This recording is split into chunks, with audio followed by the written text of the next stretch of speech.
All right, good morning. We're here in Orange and have a very special guest. We've got Chewy here from Heifer Station, and we're going to learn more about their wineries and wine. I'm Jason. And I'm Trent, and we're on a unfiltered, unapologetically unprofessional wine journey. And Our slogan here is drink more, try more, learn learn more. more. And Chewy, really appreciate your time coming in and in the beautiful outdoor here, just looking at the winery. The sun has come out. You can hear the birds as well. You can hear nature. So that's the kind of effect that we want in the podcast as well. Keep it natural. But we thought we'd start it off almost like a speed dating event, and it's not a dating event. It's rapid fire questions. Just a quick 4 questions just to break the ice a bit, and then we'll talk more about the winery, the wines, etc. Cool. And so Trent, do you want to kick it off? Yep. So first one, what's the most memorable wine you've ever had? Oh, the most memorable. Yeah. Oh God, that's a big question. Most memorable wine. I don't even know where to start. There's just so many good wines out there. Your favorite? My favorite. Well, Favorite right now? right now. Right now. Well, my favorite right now would have to be the Bull Paddock Chardonnay. That's one of ours, Yeah. the Heifer Station. I love Chardonnay. I've fallen in love. I used to actually not like Chardonnay. It used to be the one wine that I was like, oh, what is Yeah. that? But over the years, I've just grown to love it. Yeah. There are some really good Chardonnays here in Orange. Yeah. But currently, I'm actually really starting to enjoy a lot of ice wine. Nice. And I'm really getting into port too. So wow. I really like the complexity of all those, like, bigger, sweeter sort of, Great. more complex wines, which is really cool. So kind of now touching on the future. So is there like the wine that you still want to try that you haven't had a chance to? Oh, look, there's probably not the wine I want to try, but I definitely still want to go overseas. I still haven't done that. Yeah. I haven't tried a lot of international wines yet. Yeah. I mean, I've definitely tried a lot, Yeah. but it's nice having friends in the industry where it's easy to do that. Is there specific areas you want to travel to? I'd really love to just go to France, Yeah. places like Burgundy. Yeah. Just try I just really want to delve into all of it and see how they do all the winemaking process. I'd love to go to Yeah. Portugal, Yeah. get into all that, Lovely. the Or the port. ports. Yeah, Lovely. exactly. Okay, and then the third one is there any kind of unique wine pairing suggestions that you have for us? I know that we always talk about the standard ones like duck and pinot or Yep. steak and cabernet or something like I was that. just about to say Is there that. something that's kind of like a bit left field? Go, oh, gee, that kind of worked and surprised you. I reckon a good sparkling wine with some brie and some honey on a nice bit of freshly baked bread. Oh, yeah.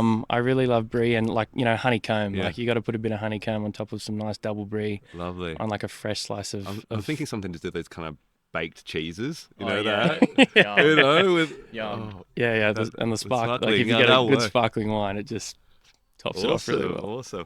And then the last one is, so we've just commenced our wine journey, a bunch of amateurs. Is there any kind of advice that you can give to us as we kind of go through this? Just ask as many questions as you can. That's exactly what I did. Yeah. That's how I got into the industry. Yeah. I just asked as many questions as I Yeah. possibly could, and I'm sure I pissed off a lot of people in the end. But if you're happy to open your mouth and ask the question, people are happy to tell. So Awesome. I think that's the only way you're going to get information and learn from anything is if you just get out there and do it. That's good.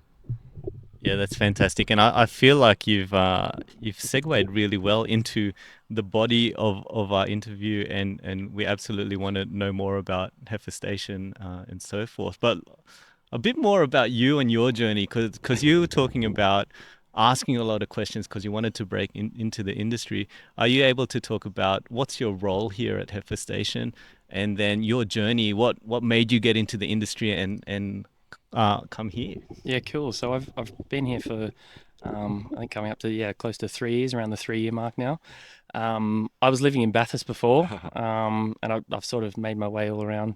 But just for a few years I was in Bathurst, and then I just needed another job at the time. Yeah. So I saw a job going at Heifer Station Wines, and I thought, oh, that looks cool. So I'll apply for that, and I did that, and I just fell in love with the place so much that I actually moved from Bathurst to Orange just to work here. So it was really, really cool. And it just started my journey, and I've just been in love with the place since. So do you think this is your career for a good while?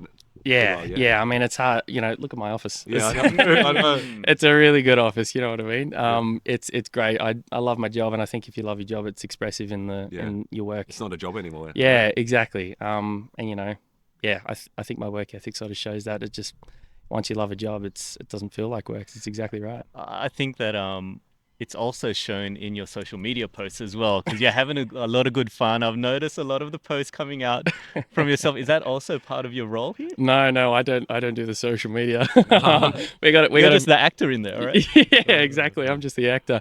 No, very lovely lady Emily. She looks after all of that, so she comes out here and does a bit of filming and takes some photos and stuff like that. So every now and then she'll force me to get behind the lens. Beautiful. Yeah. And so maybe for Trent and I, you've been to Orange twice. Yep. And this is my second visit, but my first visit was a whirlwind visit. It was basically one winery, and I'm out just purely because of timing. Are you able to talk a bit about for our listeners what's distinct about the Orange wine region? Yeah. So Orange as a region, it's fantastic. Like, since living here and drinking the wine from Orange, it's turned me into a bit of a wine snob, to be honest. Being a cool climate, Yep. we just produce phenomenal wines, and everybody does something so different. Yeah. Altitude is the main thing that defines us as a region. And so Heifer Station, we're at 860 to 900 meters. So that's a really good spot where we've got a really good vineyard at a really good altitude where we can grow a lot of grape varieties. And so that's what makes us a little bit special as well. So we're a single vineyard here. Yeah. So that basically just means that all of our wines are made using our own fruit, where we don't necessarily buy grapes elsewhere. So we just grow everything, we make everything, and we sell everything here as well. So it's but as a region, everyone sort of comes together. It's a really beautiful region. I think the wines here are very expressive of acid. Being cool climate, we don't necessarily produce that much. We don't get too hot, so Yeah.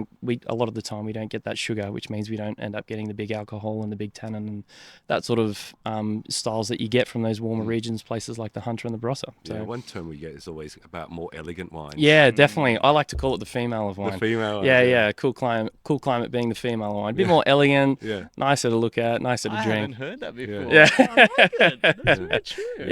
Yeah. It's just softer and a bit more elegant. It's got a nicer touch. It's not too big and not too bold. So yeah. Okay, so through your, I guess, wine journey now, kind of coming through here, is there any kind of surprises that you kind of come across then? Surprises. Yeah, as you kind of learn through, go, oh, I didn't know about that. Or, Oh, I didn't know a lot. Yeah. Like I said, I started knowing nothing. Surprises. I don't know. I suppose. I mean, probably not surprises, but you kind of learn something every day, and you go, "Wow, that's how it's done." Yeah. Or you go, "Oh, wow, why am I tasting that?" Or why does it look like that sort of thing? And you just get answers all the time, and you just always. I think the wine industry is one of the things where you can always learn. Like it's so broad. It's really complex, just like the whole industry, whether it's in the vineyard, in a cellar door, in the wine itself, or out in the winery. There's so much to learn. So I think if I don't speak alone, I'm always learning something. So yeah. Great. Yeah, I feel like every day's a bit of a difference. It depends on the weather. It depends on the people that are coming at the cellar door, etc. Like that. If for those that want to visit Heifer, what would you say is the key standout things about why come to Heifer Station for a visit to Orange? Yeah, well, I mean, Heifer Station, we're family friendly. That's the first thing I think. Just because you have kids, it doesn't mean you shouldn't be able to try wine. So, we're family friendly. We have animals here for the kids to look at and play with. We've got a handball court, bocce court. We've just got a really good space for everyone to enjoy and relax. So, we're all just about having a good time here. We just keep it a relaxed environment. You don't have to know anything to drink our wine or try our wine or to buy it. You just got to know that you like it or know that you don't, and that's it. It's pretty simple. We just give people a good time. And as Trent and I, separate kids, I think we've got a busload of kids coming our way. We're so happy to hear there's a handball court that we get to play around, definitely. around here to try it. But Heifer Station itself, I guess the history, it says Heifer's like about the bulls and the cows and everything like that.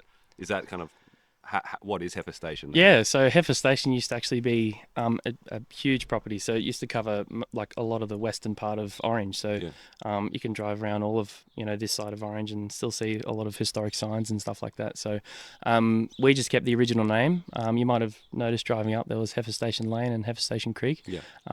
They're all sort of historical. It's part of the heritage of the land.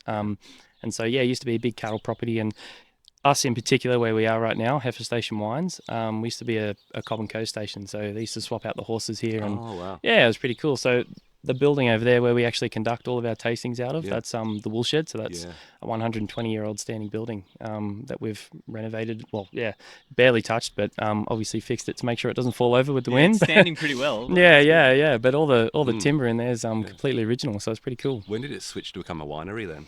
So Phil and Michelle bought the place in 2009. So initially the vineyard was planted in 1999. Yeah. And then it was sold off to somebody else in about 96. Those guys owned it for, sorry, it would have been 10 years about that. So about 2005 Yeah.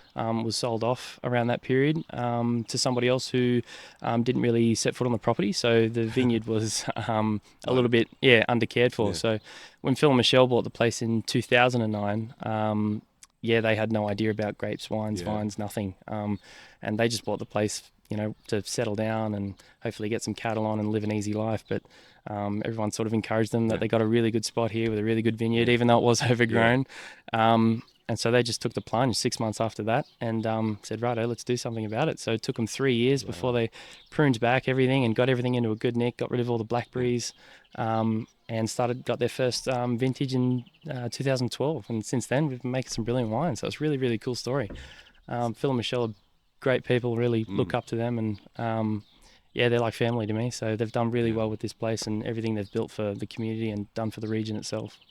So what's the kind of ethos for Phil and Michelle in terms of the types of wines they want to create though? Is it more mainstream? Is it more intricate? What type of wines are they trying to create? Yeah. So we're actually, even though we've got a big space here for people to enjoy, but in a matter of fact, we actually don't do large scale wholesale at all. So all of our sales, or majority of them, come out of our cellar door. So again, we're going for that sort of come and try our wines. We like the idea that you're coming to us to try the wine before buying them, rather than just being another bottle on the shelf. So we like that idea that And that's why, to me, it's special to come to Orange, because you get to try things that you're not going to get everywhere else, and there's some special magic that's going to come out of it. Which absolutely, is great. Definitely, for sure. And so, should we dive into the wines and have a tasting here? And Chewy's very kindly brought out a few bottles. Yeah, so the challenge we put towards Chewy was, give us a few bottles that kind of really represents Heifer Station.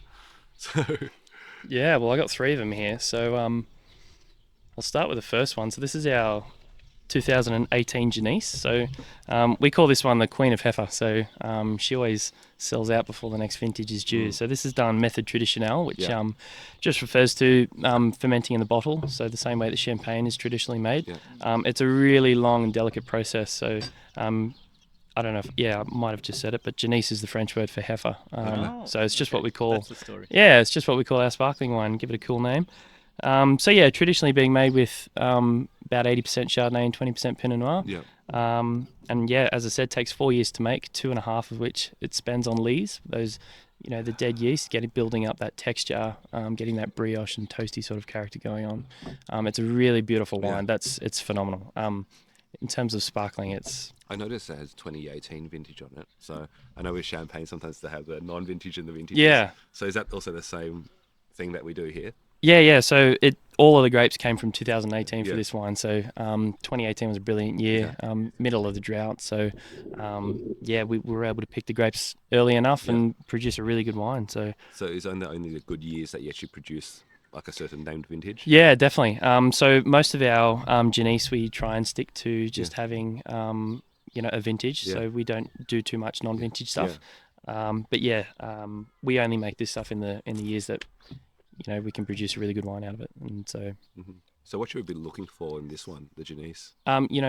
Immediately you get that it's a beautiful. You got a lot of fruit, a lot of structure, a lot of that secondary flavour coming from the oak. So it actually spent about 6 months in oak barrels before being transferred to the bottle to ferment, and that's where you get a bit of that vanilla. That toasty, again, coming from spending 2.5 years on lees. Beautiful texture, the fine bee that just travels through your palate really, really well. So, the bouquet, like the moment I smell it, that toastiness, the oakiness comes through. It's the first thing that I can taste. Yeah, and that bready nature as well. Yeah, absolutely. It's really quite refreshing. It feels perfect now with the sun coming out as well. Yeah, definitely. Yeah, it's a phenomenal wine. I love it. From what I've seen, is this one of the most popular wines produced from Heifer? I see a lot of mention in the online space around the Genisse. Is this the most popular wine from? It's up there. Probably not the there. most popular. Right. A lot of I've found that a lot of people, sparkling can be so versatile. It's whether you do it method traditional, whether you ferment in a tank, or whether you're going for that fruity style or this sort of brioche nutty sort of style. It's something that only a few people I think can really enjoy and savor. A lot of people don't see. Everyone's just got a different style, I think. But what we're probably most known for is Pinot Noir, which I've got one there for you to try. So Again, we can a move good on to segue. yeah. We'll do the Chardonnay first. I'll get you the Chardonnay. So this is our 2021 Chardonnay. So Chardonnay is something that's the region's really well known for, because the grape does a really good job here at growing with the high altitude and the cool climate. So this is our Bull Paddock Chardonnay. So all of the grapes from this one come from our Bull Paddock, which is the highest point of our vineyard. And so this is our premium style. It's phenomenal. That's my favorite wine that we produce. We start by handpicking the best fruit. So we go through, we're only grabbing the best bunches, going, that's a great bunch, I'll grab that. Maybe I'll leave that one and I'll grab this one because that looks really good. So the best fruit quality, and then we're essentially buying more expensive oak, making bigger barrels, using a lot of new oak, and it spends a lot longer in oak too. So it has a lot of time to produce complexity. It's a really good balanced wine. You get fruit straight away, and then through that mid palate you get a bit of nuttiness. Yes. Yeah. And then the length and the finish, that absolutely. oak and creaminess that's coming through. Yeah, it lingers around for a while. That really stands out. Earlier you were saying you didn't like Shardy, and now you're onto it. I Yeah, can understand why. Yeah, exactly. The styles up here in orange for Chardonnay are just so good. And you have that. Yeah, when you said highest altitude, how high is that then for this one? So that's about 900. So 900. Roughly between 880 and 900 up at that point in the vineyard. Yeah. So what does the altitude do? So the higher it is, the cooler it is, and so the ripeness is more acidity, right?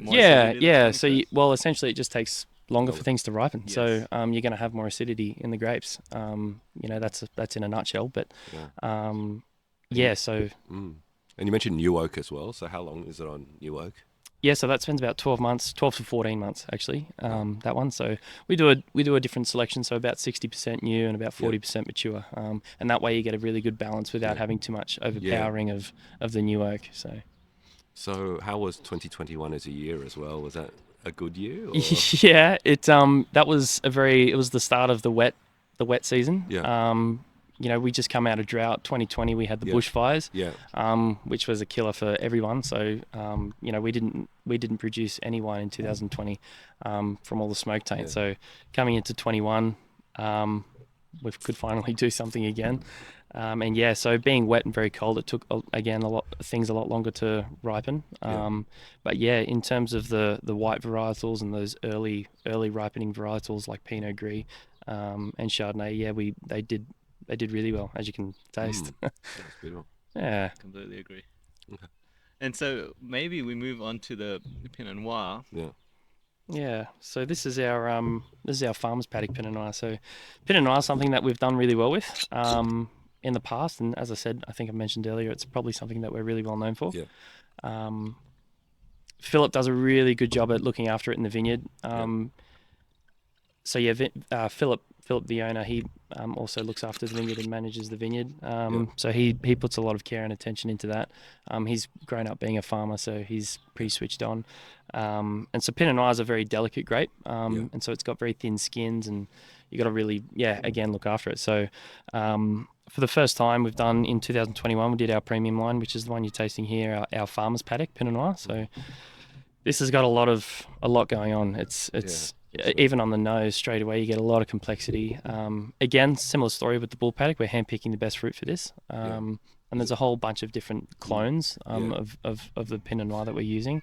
And so Philip, when they bought the place in 2013, they established the Stivos block, which is the that newly planted block over there that you can see on the hill.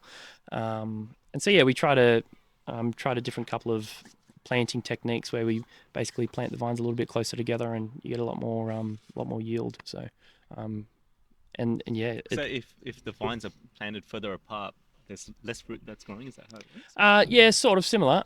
Yeah, so it's sort of that's the traditional way to do it. I actually can't remember the name of it. But the style. But basically, yeah, you have one pretty much like these ones are. Is it something? Yeah, like these ones are planted here. You've got two arms coming yeah. across laterally, basically. But yeah, because we're sort of when you got one arm, all the vine's energy and nutrients is going into just one arm worth of grapes. So, yeah, you know, immediately red berry characters. You get a bit of that vanilla spiciness as well. Yeah, that comes from the oak. So again, we use new oak and we make those bigger barrels, the puncheons. And yeah, do you do whole bunch as well? Yeah, we do. So this one's about 30%. Okay. And that gives it that nice. You probably can smell that. Smell in the aroma. Yeah, absolutely. It's got that green character, the stalkiness. It adds a lot of complexity. So do you play around with it a bit in terms of the different ways of winemaking, or is it like you kind of have this set formula already that you kind of go through? Yeah, well, that's pretty much what this one was, a trial. So we've got our two lines of Pinot Noir that we do, and our traditional line is that we sort of aim for that every year because that's what's done so well, that bright, juicy sort of style. This one's a bit leaner. It's got a lot more complexity, a bit more oak structure. So this one's going to go a long way, you know, in the next couple of years it'll age really nicely. So this is 2021. So you say around 2025, it's going to be even better. Yeah, I mean, even in the next year, the next 12 months, by then it's probably, what are we in 2023? I think we said. So even in the next 12 months, it's probably going to be at a really good spot. Yeah, definitely. So would you age this like, I know some of the Burgundian kind of Pinots, you go 10, 20 years, is this in that similar? Probably not that far. Yeah, a lot of the Pinot has a short, Pinot Noir in general has a shorter lifespan. And again, depending on how you make it and all sorts of wine making processes that you can do to extend, the longevity of the wine. But yeah, we sort of aim for that 5 to 8 year. Sort of. That's beautiful. Yeah. I like wines that kind of keep on changing as well as you kind of drink it. Yeah. And with this Pinot, it's kind of doing that to me as well. Definitely. It's got a lot of layers and structure for sure. No, it's wonderful. I would say, and you were saying it earlier on, that the style for this area and cool climate wine and so forth is elegance. And I think that comes across in all three bottles. Yeah. Beautiful, elegant wines that are coming through. So you're saying you did a good job kind of picking wines? Whoa. Absolutely. That's all right. Yeah, absolutely. And thanks for picking all of these. You're very welcome. This is a great great view on what Heifer Station offers and in Orange in general, which is great. Was there any last questions before we wind it up here? No, I think it's... Wind it up. Thank you for I caught straight on. No, I think it's really good. Everyone goes try Heifer Station. I think one, because there's not many family-friendly wineries out there. Yeah, exactly. And two, the wines are spectacular as well. They're very representative in terms of orange, that kind of cool climate nature. Definitely. So yeah, I'm very happy. Yeah. Fantastic. Cool. And Chewy, is there any last statements that you want our listeners to know about Heifer Station, about Orange, about you? Anything you want to share? Yeah. Just go and do it. Like I said at the start. I mean, ask as many questions as you possibly can. I've learned so much in just 3 years, you know, all because I asked questions. So, go out there, try the wine. There's nothing better than trying good wine and drinking good wine. I think you really notice the quality, especially like you said, when you go out to those regions yourself and you meet either the maker or you go into a cellar door, and it's a nicer experience. And you actually understand what's behind the bottle, which makes a difference too. Yeah. Well, we're really grateful for your time and setting this up. I'm hoping the viewers get a sense of the beautiful winery here in Heifer Station. For us, we're very happy with the elegant wines that are coming through and looking forward to tasting a few more after this. Cool. I can help you there. Absolutely. And so don't forget to like, comment and subscribe. As we say here in the wind up, drink more, try more, learn more. Thanks. Thanks all. Thanks, guys. Thanks for having me.